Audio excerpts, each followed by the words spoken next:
তো একটা কুত্তাই, তুই কি মাংস খাস না? জীবনে খাস নাই? আমরা তো প্রতিদিন তোর মাংস খাইতেছি। এত জোরে কামড় দিছে, কুত্তাও তো এত জোরে কামড় দেয়। আমার জীবনটাই শেষ হয়ে গেছে রে আম্মা। এই চুপ কর তো। তুই কি বউমার সঙ্গে তুই তো গালি করতেছিস? তো কি করবো?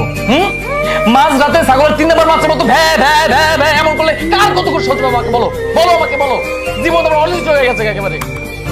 নিশ্চয় তুই কিছু করেছিস, এই জন্যই কান্নাকাটি করতেছিস। আরে মা না, এই উল্টাপাল্টা মা বিশ্বাস করে, এগুলো কিছুই না।